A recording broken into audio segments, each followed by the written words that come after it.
comment on the actions of Jabatan Agama Islam Selangor went to interrupt a wedding on Sunday, and is this situation getting out of control where Muslim body can now intervene in the non-Muslim affairs or mistaken identities? Well, I don't know much about it. I can't comment, and if I want to know more about it before I can comment. The story is that she was converted as a child by her father. They're Hindus, so the father became a Muslim and converted her as a child. So she has a Malay name, but she's been a practicing Hindu, and she tried to change her name, but she couldn't. She was not allowed to. So she was getting married in a Hindu temple, and Jais came and took her away for insulting Islam because she carries the Muslim name.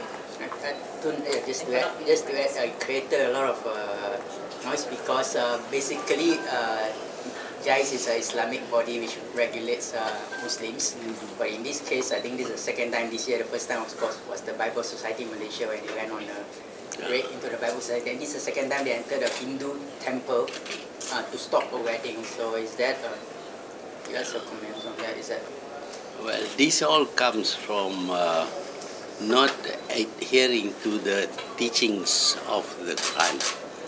But when they follow the teachings of somebody, then they don't follow the Quran. This is what happens. So I would suggest they go back to the Quran and find out what is the way to treat this such a situation.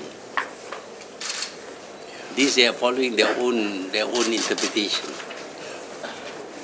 Okay. The Jais should go back to the Quran.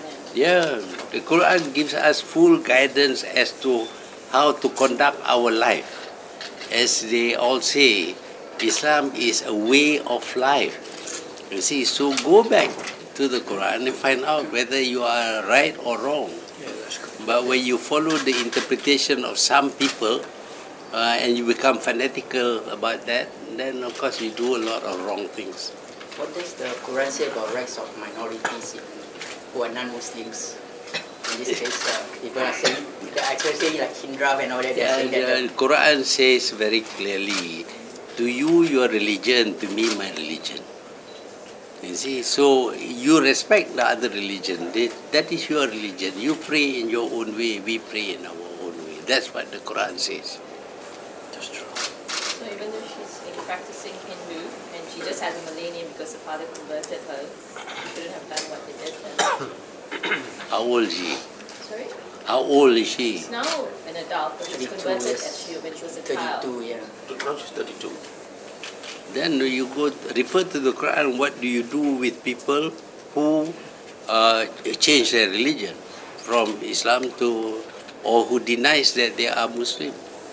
There are injunctions in the Quran regarding this. I wouldn't say, but let's go back and look at the Quran. During your time as Prime Minister, has such state Islamic bodies done this, and is this a new boundary being crossed here, that Muslim bodies can actually take actions on non-Muslims? You see, today, because Islam has been politicized, and people want to show that they are very Islamic, and if you say that what they do is not Islamic, then you are considered as a non-Muslim, as having forsaken Islam. So that makes people afraid of making any comments, including me. I also dare not make any comment.